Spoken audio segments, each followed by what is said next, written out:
Hey guys, and welcome to another episode of Born to Talk About Sports. I am your host, Steve Bourne, and today I was originally going to talk about how I think things are looking in Major League Baseball post trade deadline, but uh, yeah, it's been it's been kind of wonky. Yankees, everyone thought make a big splash. The Yankees have gone to hell. Padres made a big splash getting Soto and Bell, and they've been okay. Dodgers do next to nothing except get a bum hitting a buck 50 from the Yankees, and somehow they're the hottest team in baseball. Mariners have been average. Blue Jays make some minor moves, and let's face it, have gotten worse. Um, but yeah, so the final 2 months of Major League Baseball are going to go down the two are going to is going to be wild, and it's going to go down to the probably the final game just for the final three wild card spots in both leagues.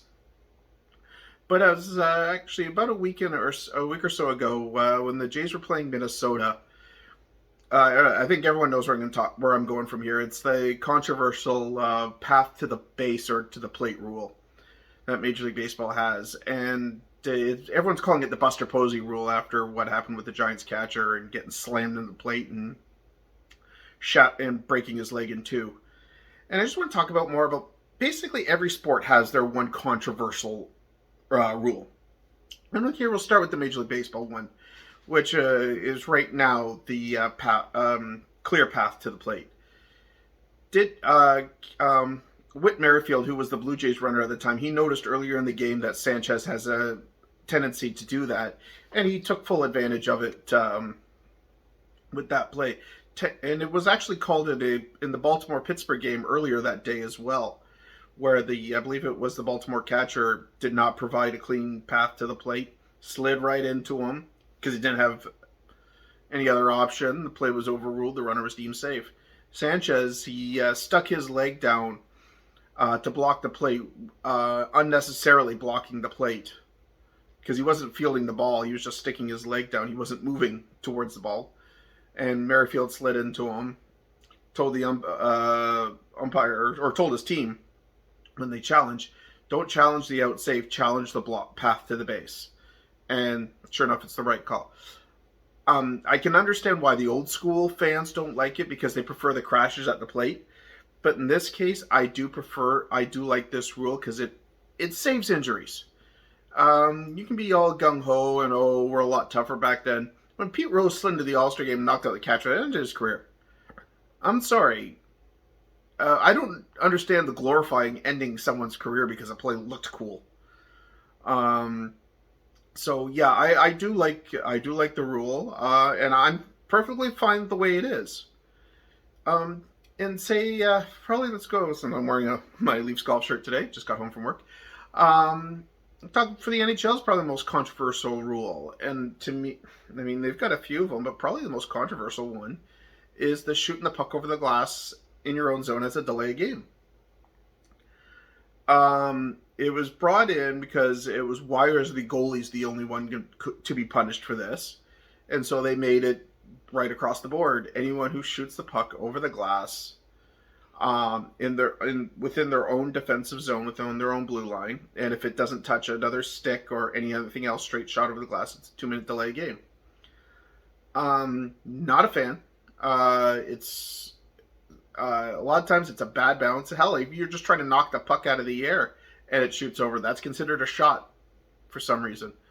Um, I prefer the method of what basically the punishment for icing. You just don't get to change players on the ice. It's no change. It's cost teams games. It's cost teams probably in the long run playoff spots, and it's only a matter of time before it's going to cost a team a series and their season. I understand at the time, but in theory, it was a good idea. But like I've always said, in theory, communism works. Sometimes practicality you can't foresee um, over practical, or practicality you can't see over what's actually could happen or what you think could happen. But and then in the NFL, probably right now the most controversial rule. There's a couple of them. There's the basically the hitting of a player and putting your full body weight on them, as opposed to just knocking them down and rolling over, is deemed I guess, unnecessary roughness and a 15-yard penalty.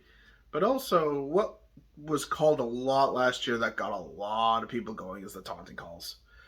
As much as, I mean, a lot of players didn't know if they could celebrate touchdowns or hell, celebrate a big first down in the fourth quarter or near the end of the first half. I mean, I saw players spike a football 10 feet away from a player, and the referee couldn't throw the flag fast enough.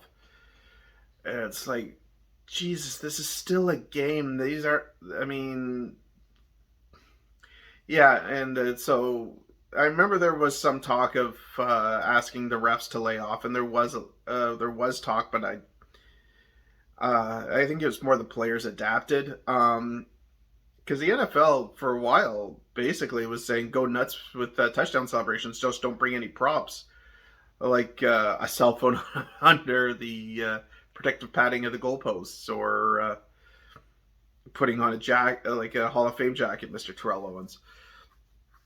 But that, honestly, I'm more of like, don't go over the top where you're almost insulting, but also let these players have some fun. I mean, it's still a game. It's a lot for these guys. Sunday afternoons, let's have some fun.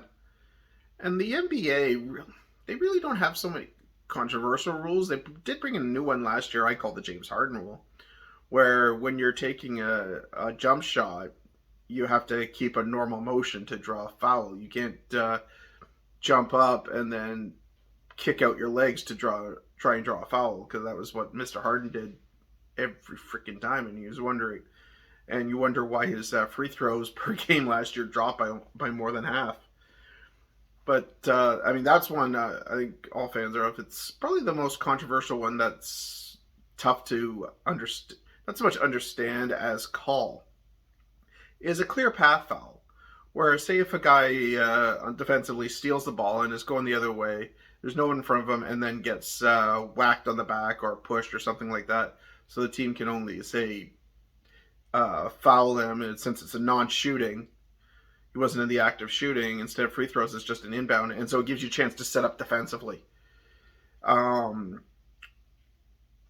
They've basically turned that into a foul where it's you get the shot, and then you get two shots, but you also retain possession. So it's almost like a technical foul in a way. I've seen officials where you think it's an obvious clear path to the basket, and they said no, there was somebody who could get back defensively, when it's like, maybe if they were Superman or they had a rocket up their ass. So, I mean, there needs to be a bit more, I guess, black and white, and just, probably more just black and white, and just more common sense. And I've talked about video replay. Anyone who knows me, talked about video replay for a while. Because right now, in every video replay of the four big sports, it's always, is there enough to overturn the call? Not to get the call right, but is there enough to overturn the on-field or on ice or on court, whatever the sport is, call? How about just, okay, this is what the call was. We're going to go to video review, and the video review will tell us what the call is, instead of enough to overturn. I think, and if you can, or if they don't want to do that, simply put, you've got 30 seconds. If there's not enough to overturn it, and we're watching it for 30 seconds, call in the original call stands. I'm sick and tired of these reviews that go 2, 3, 4, 5 minutes. If you're looking for the littlest thing, no, you got 30 seconds. If it's obvious, obvious enough to overturn the call. You got 30 seconds. Simple as that. But yeah, so those are pretty much my four: basketball, clear path; NFL, taunting; NHL, puck over the glass. And right now, Major League Baseball, it's probably clear path to the base. In Major League Baseball, it will be only a matter of time. Next year will be the big one, because the pitch clock will come in. They're testing it in the minors. Apparently, it's cutting a half an hour off games, which really tells you a lot of these pitchers are human rain delays out there. Um, and then in 2024, they're hoping to have the technology perfected enough for the automatic strike zone, which will end a lot of these strike calls that are a ball and a half, two balls off the plate, or a ball below the kneecaps, or what have you. And hopefully we end that umpires try to take over the games, because obviously we're there to see them, not the players. But yeah, so hit me up with other questionable rules that you'd like to see have a look at, or punishments changed. Um, like I said, we're on. Oh, I guess I'm on Instagram at Born to Talk About Sports, all lowercase. Uh, Hit me up on Twitter at SteveBorn1, and go from there. Use the hashtag up here, Born Sports, and until next time, which will probably be close to the NFL's. We're getting close to the NFL season. Maybe a full, or at least some early NFL predictions for as far as division winner and wildcard goes. But yeah, until next time, stay safe out there, and have a good one.